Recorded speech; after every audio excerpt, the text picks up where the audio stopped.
Shalom, shalom, peuple de Dieu, chant de Dieu, bienvenue à ce nouvel épisode de notre émission hebdomadaire, Chant 316, une émission qui est centrée sur Dieu. Son amour pour les hommes aussi sur Christ, son œuvre parfaitement accomplie à la croix, servie du chrétien pendant et après sa conversion. Aujourd'hui, je vais continuer sur la série d'enseignements sur le fruit de l'esprit, donc je vais parler de la paix. La Bible dit, le Seigneur dit dans sa parole, je vous donne la paix, je vous la donne pas comme le monde la donne, mais je vous donne une paix qui est parfaite, c'est-à-dire une paix qui ne peut pas être ébranlée. Lorsque tu donnes ta vie au Seigneur Jésus, la paix de Dieu doit remplir ton cœur. La Bible dit que la paix de Dieu qui surpasse toute intelligence, remplisse vos cœurs, garde vos cœurs et vos pensées en Jésus-Christ. Donc, il est important que tu demeures dans la paix, mais cette paix qui vient de Dieu, qui puise sa source en fait en Dieu, dans la parole de Dieu qui est activée en toi par le Saint-Esprit de Dieu. Qu'est-ce qui peut troubler ta paix? Ce qui peut troubler ta paix, premièrement, ce sont les raisonnements. Lorsque tu raisonnes beaucoup, cela active en toi le doute et cela produit en toi l'absence de paix. Il y a également la réalité. Lorsque tu gardes le regard fixé sur ce qui est autour de toi, sur ce qui environne ta vie, parce que la réalité en fait peut être influencée par l'ennemi en fait. Et lorsque tu gardes le regard fixé sur la réalité, alors cela peut troubler ton cœur et te voler ta paix. Et également, lorsque tu as un manque de communion avec le Saint-Esprit, tu peux également avoir ton cœur qui est troublé. Tu peux manifester une absence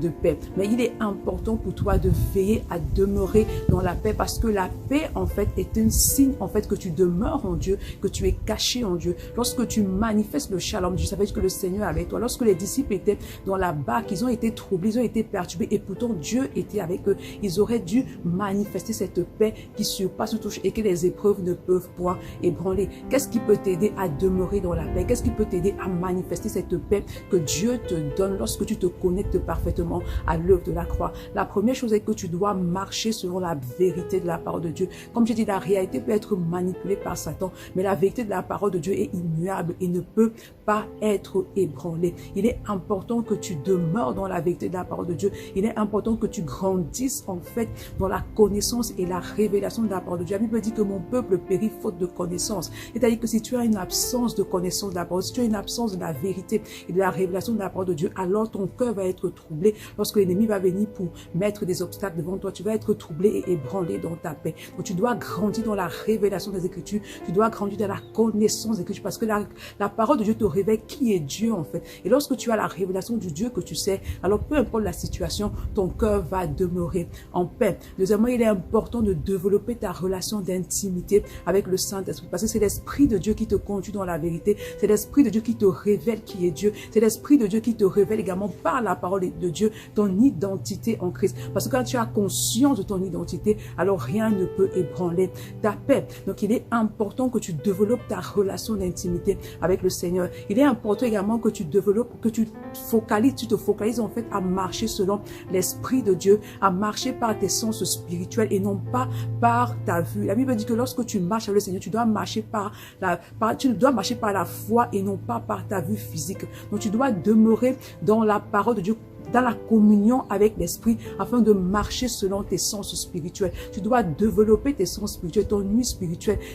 Peu importe, en toutes circonstances, développer chacun de tes sens spirituels. Donc, veille sur ce que tu regardes, veille sur ce que tu entends, veille sur ce qui sort de ta bouche, veille sur ton cœur. Parce que tous tes sens, lorsque tu ne veilles pas sur ce qui entre par tes sens, alors cela peut troubler ta foi. Donc, tu dois veiller à demeurer attaché au Seigneur, à demeurer dans la parole de Dieu, à développer ta relation d'intimité, de communion avec le Saint-Esprit de Dieu en toi. Alors, tu vas demeurer dans la paix. La Bible dit, bannis l'inquiétude et la frayeur, car tu n'as rien à craindre. Lorsque tu doutes, cela active en toi la peur en fait, et c'est la peur qui crée le doute et qui te fait et qui ébranle ta paix. Et pourtant, la paix de Dieu doit demeurer en toi. C'est pourquoi tu vas prier maintenant.